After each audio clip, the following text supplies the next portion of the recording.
What's up, everybody? I just got back from an amazing week of events at the Reno Peppermill Hotel and Casino. Thanks to our friends at Ultimate Poker, 25 Run-It-Up Warriors made the trip. Let's take a look at some of the festivities from the week.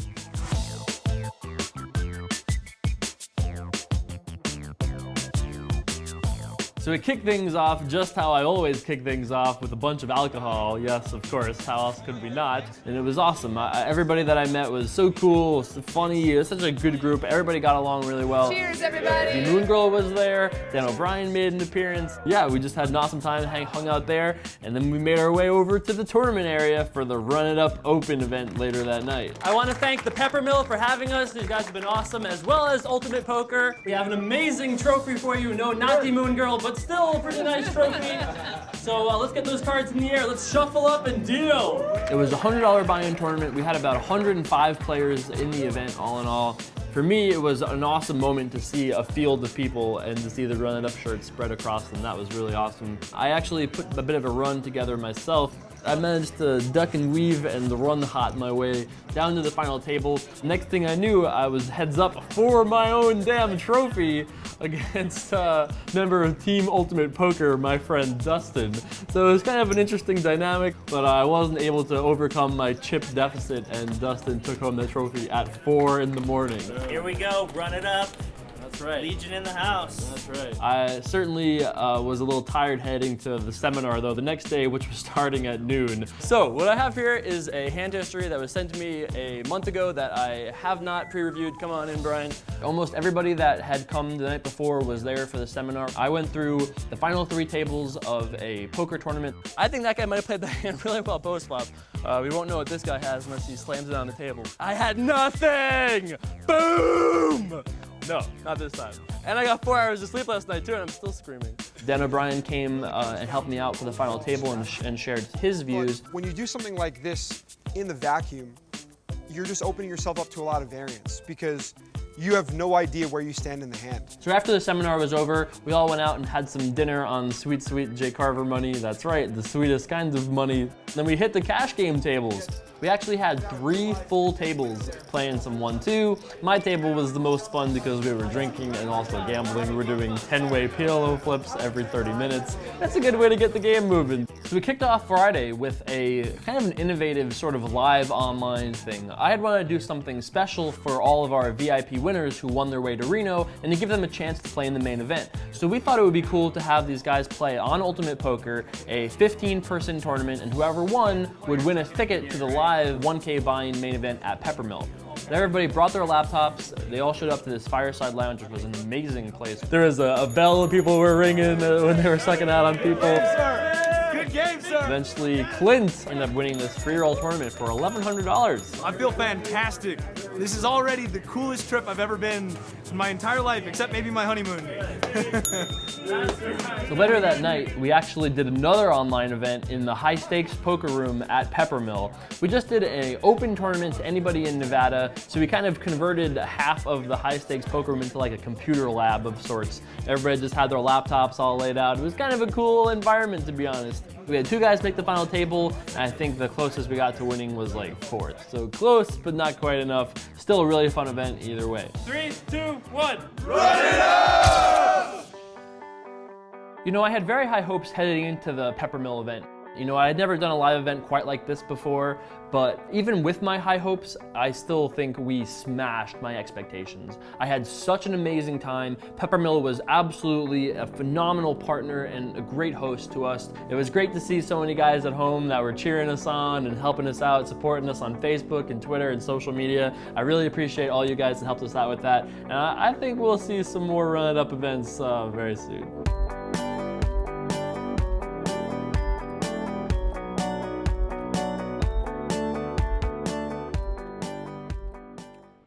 What's up, everyone? Welcome back to Run It Up. Today we are playing some 1-2 No Limit Hold'em on ultimatepoker.com. Hopefully you guys enjoyed the little video prior to now. I'm really excited for that Reno trip we have in October. We're going to be in Reno. I'm going to be in Reno for the entire series that they're running tournaments for. I believe it's October 17th to the 26th, and there'll be a whole bunch of Run It Up events going the whole time with a concentrated, super mini Run It Up series for those of you that don't want to go to Reno for 9 days. There'll be a 4-day mini trip. So really excited about that. Stay tuned for all of the rest of the details, information. There'll be information in the links below. So stay tuned for all of that. Today we are going to be playing some 1-2 No Limit. Now this is obviously a lot of money given that we have $703 in the bankroll. But who gives a hoot? Let's just load the gun, aim the gun, and try to hit what we're aiming at with the gun, and hopefully we'll end with more than what we're in for. We're in for $100, just straight 100, so we're up $14 right now. Let's see if we can't end on a good note today. Gonna min raise it up with our 2 5s here. So we have a decision to make between calling, raising, and, well, I think that makes it even simpler. We're just going to fold now to the shove. Can't call this all in with this guy behind us who could very easily have a better hand than 5s. Oh, so sad. Nice free roll for that guy over there. Oh, this is so fun. This is so much pain for him right now. This guy's just like, he didn't win. But still, it's just nice to put the person in the cage. They don't have to necessarily be a life sentence into the cage. They just have to have a little tour. That's enough glee for me to put, you just put people in the cage momentarily with your little spree there. Would we have won with our 2 5s? Damn, I should have just misclick, called it off, ran the cards. And that could be it. We'd be up $200. I'd be feeling great. We'd repair all the damage from our recent escapades. Not my recent escapades. I mean, I guess I did lose a $40 sit and go 2 days ago, but besides that, I mean, I blame Antonio. It's getting too loose these days. Hopefully you guys have enjoyed all these episodes. I think these Season 2 episodes have been a lot of fun. My goldfish-like memory allows me to rewatch the episodes with no idea of what happens. So I've enjoyed them. Hopefully you guys have as well. I'll also be enjoying calling $2.50 with our 10-6 suited, getting 3-1 in the big blind. Looks like we have not managed to pair either of our cards, nor have we flopped anything of real note. I feel like this guy is going to win this pot here pretty often, given that we have 10 high. All right, there you go, sir. Can't contest. Cannot contest. Sorry about that. How do you guys like my Waldo shirt today? This is a key component of my Where's Waldo outfit back in 1999. That's right, still have it ready to go just in case of emergencies. Looking to re-raise. Come on, Control Alt Delete. Okay, even better. Looks like we're just in Squeeze City over here. Obviously we are not. $20. It seems like a lot. 17. I like that raise size. I would be absolutely beyond flummoxed if Control Alt Delete folds here. I mean, when you call the first time for 450, how do you fold the second time, getting to call 13 more? That just seems like crazy beans to me. The most rare kind of beans. We are all familiar with sad beans, but crazy beans is a whole nother level. Let's see if we can just get it in here. I like our chances when UFO is tanking and there's still a player left to act. This is going to just be all the more torturous when it goes fold to fold. We'll still be winning $10 though. That might be the biggest score of the Run It Up season so far. Nice.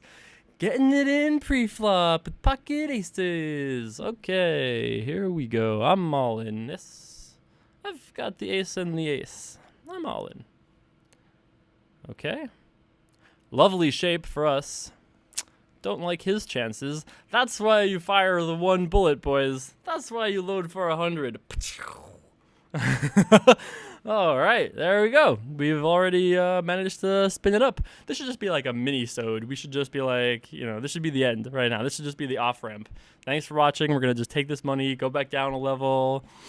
No. If I could, if there was a 2-5 game going right now, it would be really cool to take this 200 to 500 to the 500 buy-in tables. So you'd be a min buy for that table, or more than a min buy, but basically.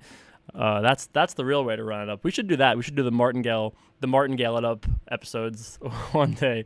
We start with, it's like a turbo run it up. You start with $50 at, I guess you start at 1-2, and then every time you get enough to go up to the next min buy-in level, you just move up automatically whenever it's your big blind. And then if you win, you have all the money. The only issue is on Ultimate, the game's cap at a certain point, so the dream doesn't go very far, unfortunately. The train doesn't get very far out of the station before we're just sitting by ourselves, I'm afraid. So, you know what? I was going to open this King 6, but I'm over it. King 6 offsuit, we're finished. That's right. Get out of here. I'm through with opening the King 6 offsuits in the cutoff. Not going to happen today. I don't know what to say about that. So a couple days ago, I talked to you guys the day of or the day after that I went to visit Pawn Stars, the pawn shop, the famous gold and silver pawn shop in Las Vegas. I actually should wear that T-shirt for you guys. I've been trying to wear the Run It Up shirts because I love the Run It Up shirts, and I really do wear the Run It Up shirts more than anything else. But I have a collection of clothing here, and I feel like since I don't leave the apartment, that I Run It Up is my only platform to show off my diverse wardrobe of Where's Waldo costumes and things. So I have to change it up sometimes. Maybe I'll put on the Pawn Stars shirt some other time. So I actually don't mind re-raising in this spot, but I've been calling here, and I feel like it's just okay. I mean, I feel like I like calling here better than re-raising because I feel like when we re-raise in this spot, especially against a player who like UFO, who I feel like is not the type to call us with like the Jack 7 offsuits of the world, he almost definitely actually wouldn't, right? So I feel like against this guy, it's better just to call so we preserve him having the like 10-3 suiteds, the Jack 4 suiteds. We don't just drive those hands out with the re-raise pre-flop. So it didn't make a lot of money here post-flop or anything, but I still think that I've been experimenting with calling a little bit more out of the blinds, and we'll see if we can find a couple more spots to do that today with big hands. And not that I think Jack 10 is like a monster or anything, but it's like the best bad hand, I guess you could say. This might actually be the best bad hand. This is my favorite hand, 3-5 suited. Not quite my favorite suit, but can't be too picky here. In the days of rare online poker, you cannot be too picky. Now, I'm really sad about this, not because he re-raised, but because he doesn't have a lot of money. So we're putting in $10 and then not even getting 2-1, and he only has $70 left. You know what, kids? Take out your slate books, your slate tablets here, and I do mean slate tablets, and say, you know what? Sometimes you just have to give them disciplined laydown. You just say, no thank you. Even your favorite hands, sometimes you just have to fold when you don't think you can be profitable. If he had 150, I think, even like 200, obviously, I'm calling. If he had a full stack, I'm definitely calling. But when he has 90, I mean, it just seems like I want to open this so badly. Just saying no today. Just saying no to the offsuit kings under the gun. I'm actually, in complete and utter truth, I'm actually not 1,000% confident that is an unprofitable call with a 3-5 suited in position, even with those prices. You guys want to do some math? I really don't, but if I hear the chirps through the time matrix vortex saying like, yes, JCarver, yes, let's do some math. All right, so let's do some math while we're in the big blind here. Let's see. All right, so let's see this here. Pro Poker Tools. I'm gonna see what we can learn together. This will be the only time in our life that we do some math together. Do you have to do it that way? I think you do it this way on this program. All right, so you guys see that? All right, so there is no board. So let's say he has a top 20% hand. What that means, I guess we have to define in a second. But it is the other way. So against a top 20% hand, look at that equity. Oh my God, it's so much equity. But then you go, but JCarver, you don't always get to realize that equity when you flop like gush shots, things like that. And that's true. But the good thing is, because he's so short stacked, if we ever make a pair, we're basically not going to make a mistake. If it comes ace, 10, 3, we make a mistake. If he has king, queen, or jack 9 or something like that, we make a mistake by folding. But for the most part, we don't make a mistake when we flop pairs. There's a lot more things I can show you guys with this, but let's play this hand first. So in this hand, he raised and then checked on flop and now checked on turn as well. So to me, I feel like it is pretty unlikely that this player has an ace because I think we would have heard about it by now. It's possible that he's playing tricky and checked an ace to us twice, but I think at this point when he checks to us, like when people check to you twice, you should always bet. It's not I guess I shouldn't say always, but you should likely be betting. It's just one of those things that it's like, if you ever get checked to twice and there's not like a crazy dynamic of like trickery and haberdashery, that's not the right word.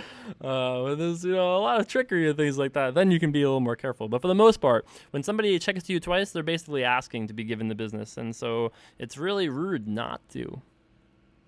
It's true. In this hand, it looks like I've got 5 cards in a row and one that matches.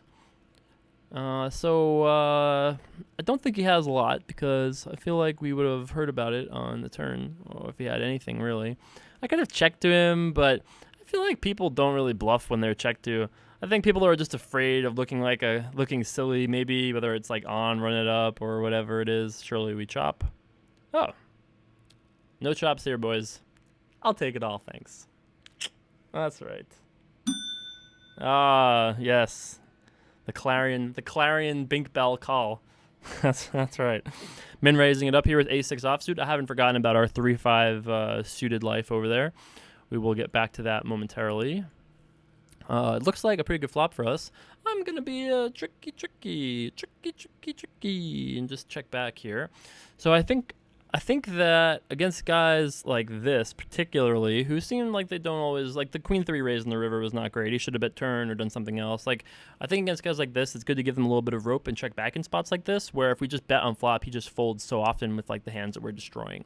So we might have made an extra $10 on turn, and now he might put us on hands like 6-7, Jack 10, King Jack, stuff like that. That's just bluffing now because it doesn't have any other choice. He had nothing. Well, we might have made an extra $10 on the turn. If he had like a hand that would have called us anyway, like let's say he had King Queen, he might have called flop end turn. We lost a little bit of money there, but I think I like how he played that hand, all things considered. This is another kind of tough math question here. He has $50, and he raises it to pot, and there are no antes. We're getting 2-1 in the big blind with King 7 offsuit. Is this a profitable defend when he has 25 big blinds behind? It seems very close. Like, I think if you had King 9, you would call. If you had King 5, you would fold. Somewhere between the two is the answer of where you should and should not. I erred on the side of tightness because today I'm doing disciplined poker thing. By the way, very similar to the Jack 10 spot. Actually almost identical to it, where if we re-raise, he's probably not calling with the Queen 4 suiteds and the Jack 6 suiteds and those sorts of hands. He probably only continues with like the Ace Jacks, the King Queens, the Queen 10s. So we call to preserve those hands there. When this guy re-raises, I'm obviously not loving it, but because of the math, there's no way I can fold. If we flop a pair or any kind of equity, we're going to have to continue. If we flop a draw, we might just open shove or like open lead pot, something like that. We'll have to see. I don't think a 3 straight counts as a big draw. It's a very little draw. Maybe it goes check, check. Not this time. I still think we probably didn't make any mistakes there mathematically. I mean, obviously we did if he had exactly like queens or jacks or even like aces or kings, we made a mistake mathematically speaking. But I think against all the hands he can have there, I would really be surprised if we somehow didn't have if we did not have the correct equity to continue pre-flop. Another hand here. I did want to get back to this, but I'm okay with doing it this way for now. So in this spot, whereas when we had ace-6 and checked back before, I think it's a little bit better to bet here. I don't think he ever folds an ace or like, even like a king-queen type of hand. But I still think I'm going to check this back in this exact instance because we will get wrecked by the hands that turn like Jack, Queen, Kings. If he has just like King 9 offsuit and turns a king, it's very, very sad for us. But for the most part, I think checking back is okay. Gives him a chance to maybe turn like a lower pair, another lower draw. Might have been a little too fancy to bet 4 here. Maybe I should have either considered just checking back or betting a little bit bigger. I'm gonna just fold here. I don't think we can continue against that check raise. Not that I think he's like particularly strong, mind you, but because we aren't either. I think we can just sacrifice the $4 and say, well, we may not have invested those $4 as wisely as the beard stroking may indicate. I'll be calling here in the big blind with the Jack 7 suited. Seems like a pretty sweet thing to do, all things considered. Not the best flop for us, but not the worst flop. All right, it is pretty bad. He checks to us, though. That's cool. I've been checking back a lot here. It really hurts me because when we check back a lot, you really can't bet in spots like this. I just think he's going to check call too often, so I guess we check back and maybe win the pot on some turns. Okay, well, he's check folded a couple times now to these half pot bets, so let's see if this trend continues. Nice. Nice. Look at that brigandry.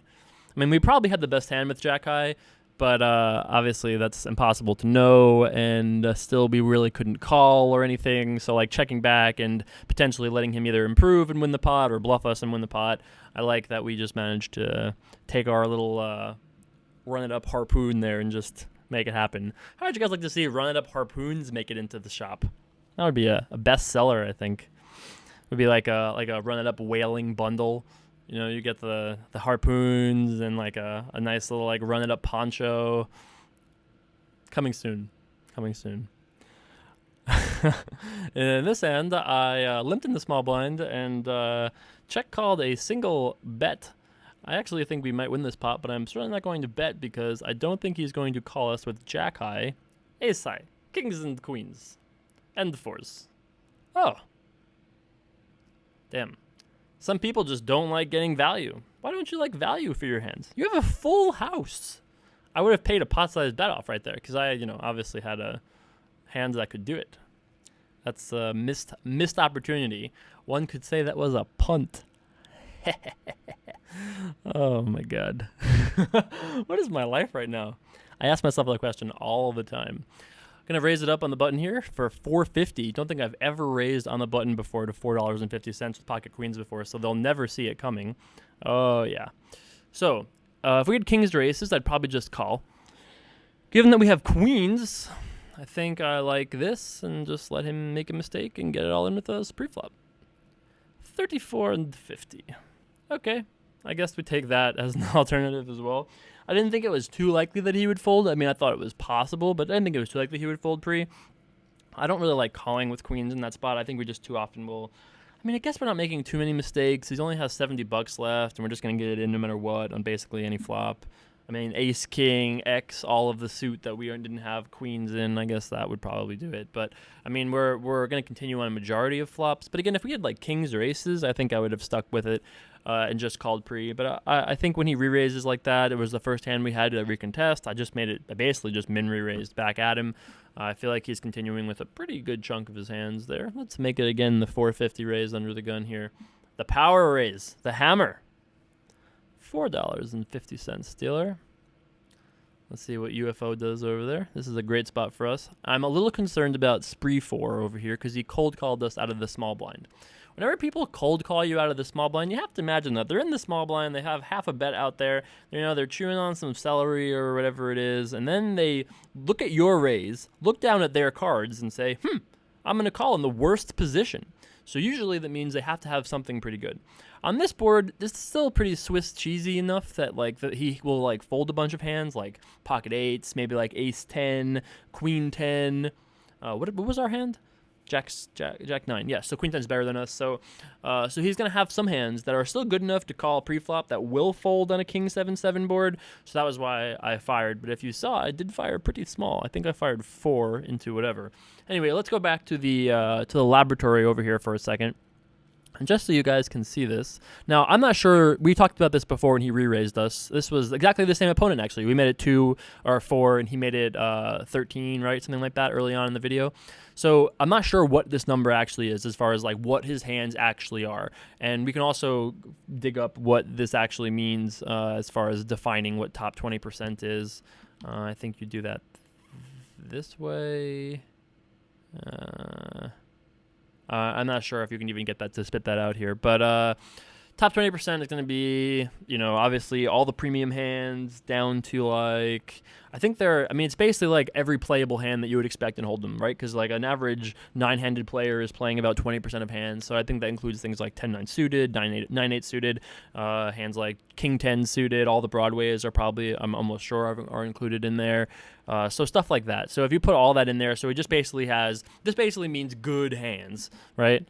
So looking back at this, which was what I wanted to show you in the first place, if you look at this here, So this is a graph that indicates the percentage of equity that you flop when you call against this top 20% of hands. So when we call with the 3-5 suited against these good hands, 10% of the time we will flop 60% or more equity. Or 60% exactly equity? Whatever. 60% at least. Math is hard. Graphs are hard too. 50% of our flops will contain 30% or more equity against us. So the value, or 30% equity for our hand. Sorry, words difficult. Ooh, this could be a fun one, boys. We're just a little eight ball away from some massive pain here. Pain delivery service coming to your way here, assuming that cash plays doesn't raise us. Oh yeah. Plus we actually win this pot on like 4s, maybe diamonds, maybe he just check folds on like, 3s or 9s with a better hand, something like that. So let's see a turn card dealer. If he bets, we have to think about it. Because if I had if this was all sweet JCarver money, I would be very, very, very, very, very inclined to heavily consider just potting it in his face. As is, I think I'm still going to just call. It's possible our pair outs are alive. It's possible our diamond out is alive. It's possible we're drawing dead, of course, but I'm an optimist. Let's see river card dealer. Let's see a river card dealer. Oh, baby doll. If he bets this river, I'm actually going to be very concerned because it makes no sense that the under the gun player should be betting here without a flush. I would actually be very concerned, and he should check if he has a flush, so I would have a chance to bluff if I had like, king 7 suited, stuff like that. So there's no way we can fold. There's no way we can raise. I'm very concerned he has a flush here because it makes the most sense that he has a flush, but there's just no way we can do anything besides call given the river card. Oh, all right. A flush or a bluff. I guess that's the thing I should say. Like, it doesn't make any sense that he has anything besides a flush for value, though. Because if he has, like, aces, why would he ever bet that river, right? That's just crazy talk. So if he doesn't have aces, then it's like... Unreal. Unreal, you just tried to bluff me. What am I supposed to do? Oh, nice. Nice. He is upset. He is really mad. I just rivered a gush shot for, like, $70 and called. What can I say? Oh, nice. Boy, some people, you just river a little gush shot. I didn't even do anything. You should have just check folded. I had a flush draw, gut shot, a 9 draw, an 8 draw. That's a lot of draws right there. Damn. Now my feelings are hurt. The fuck were you calling with, idiot? Oh, I don't know what to tell you. I had a flush draw. I just went through it. You'll have to watch the video, bro. Anyway, let's go back. Let's go back to the lab for the time being. And so anyway, what I've always found to be interesting about this is less so although the range stuff is good too, but like let's say we do like top 5%, which basically is like Jackson better and ace king probably, right? I'm sorry, I'm a fish. So our equity is not great against that, and we'd have to have this moron is a poker player. Let's go play 10-20, buddy. I don't know what to tell you. I will tell you, he's all upset. I just called. What am I supposed to do? Anyway, so where were we? Oh yeah, we're up here. So let's look at this button, which is the most interesting button, I feel.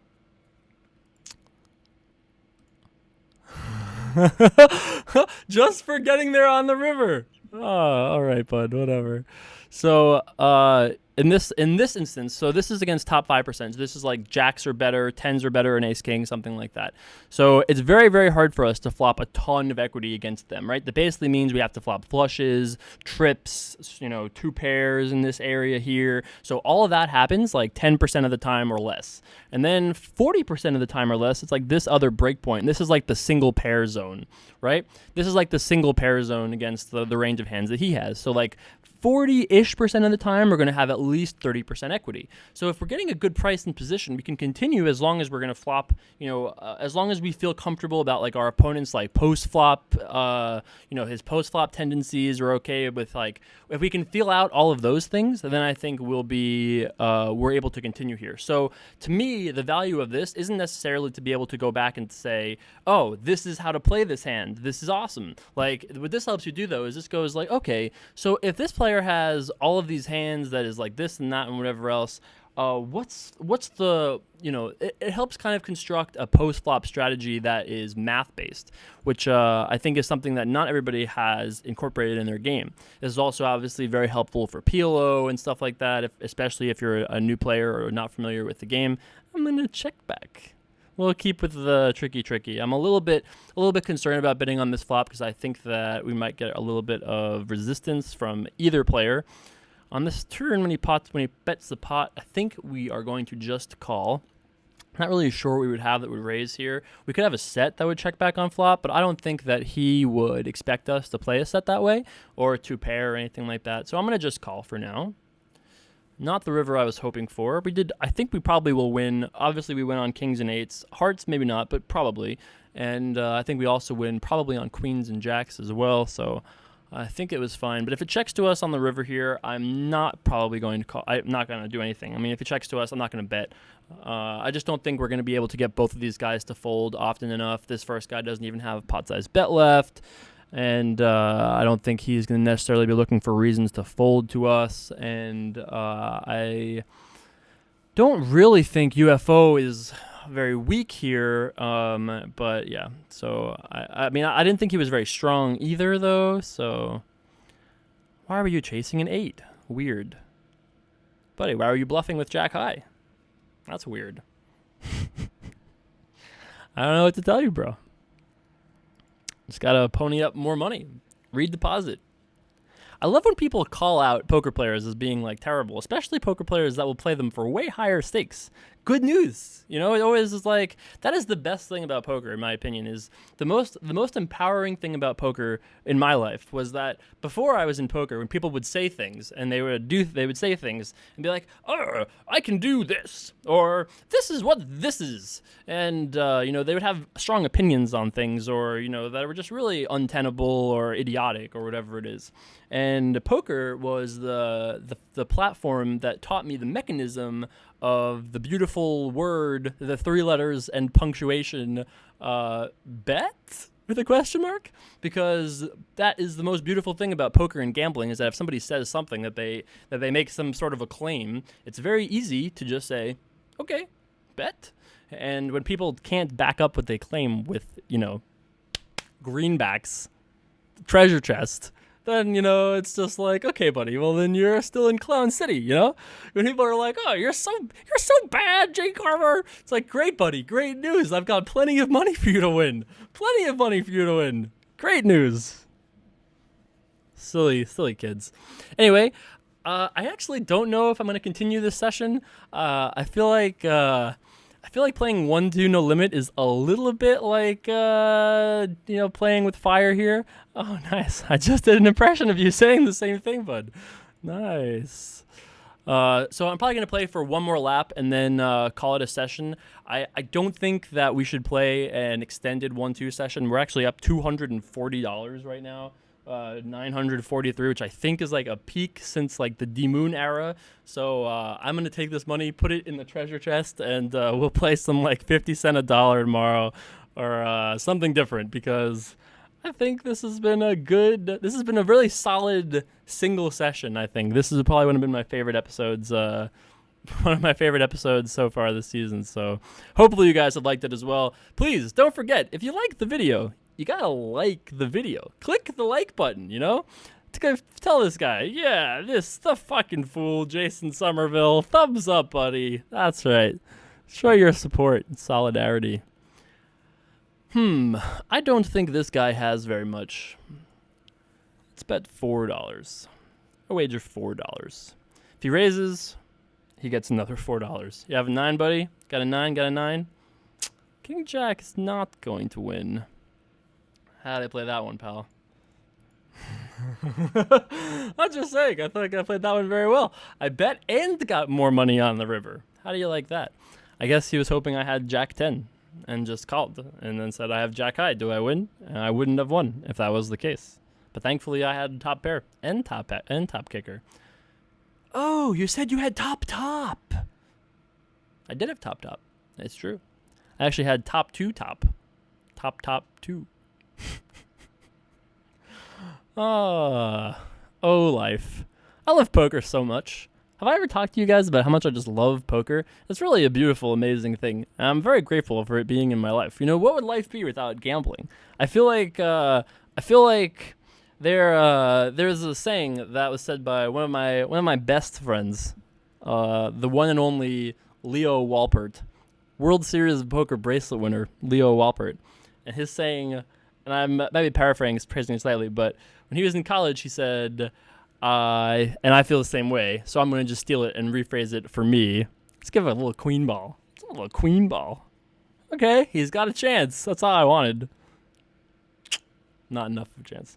Leo said, and I'm taking it for me, I thought I was a college student with a gambling problem, but turned out I was a gambler with a college problem. And I've always felt like that. Like, to me, like, gambling has always been very aligned with my life. I just love the logical punishments. I think a lot of the ways that poker punishes people, it doesn't punish me because I feel like I understand it. So losses don't impact me. I feel like I have a good understanding of, mid-game losses, long stretch losses. I think I have a good foundation for these things based on all, like, I guess it was a combination of how I was raised plus all the games that I had played in my life. And let's see if we can dance with our friend over there. All right, friendly min raise. Interesting flop. If he checks to me, that's what we're doing, boys. I've started doing a lot more checking back, as I'm sure you guys have seen. Let's see how that works out for us this time. That's a beautiful, beautiful turn card. Very possible that he just check folds. Not in this case, but I'm going to peel. We could actually have the best hand here with Jack 8 still possible. You could have 7-8, 4-3, stuff like that. And I think a Jack might be good, 8 might be good, stuff like that. 9 of spades is very likely to be good. Oh, yeah. Sweet, sweet punishment, hopefully. 42. I want to make it a bet that he can call. He's going to be so mad. I want to make it a bet that he can call. $42, sir. Oh, yeah? Oh, hey, we did have the best hand on the turn. What can you say? We had him crushed on the turn, actually. Wow, what a session this has been. Boy, am I glad that I kept all the action. When I first sat down, I was like, should I split the action with myself? And then I was like, no, I'll just buy in for 100. Good decisions. Hashtag good decisions. Oh, look how upset that is. Oh, that's heartwarming right there, isn't it really? Isn't that heartwarming? Well, the good news is your money will be safe with me, buddy. I think it's in better hands than it was with yours anyway. So we'll play, I guess we'll play out this orbit because we posted, even though I wouldn't have posted, because even though a player is still upset, I still wouldn't have quit because the rule I always have is to stay at least in orbit after you stack people. It's really just common courtesy. If you're a new player and you're not really like familiar with what would be expected of you in like a live arena, it's always best to the common courtesy is if you win a big pot off somebody or you win a big pot period, it's common courtesy not to quit immediately after, it's very tilting to people. It's not a big deal, obviously, in like the 1-2 games, but in the bigger games, it's really not acceptable to kind of do that. And if you do those things often, you won't get invited back. And at the higher stakes games, you actually won't get invited at all if you do things like that you abuse the fish or you abuse anybody or you just rage too much, insta quit. Unless you're a huge loser in the game, you got to have those like basic common courtesy things. So I would have stayed another lap just even against a guy who doesn't seem like. Yeah, it's like, okay. Yeah. So what are we talking about? Oh, yeah, be nice, people. That's right. Be nice. Win all the money.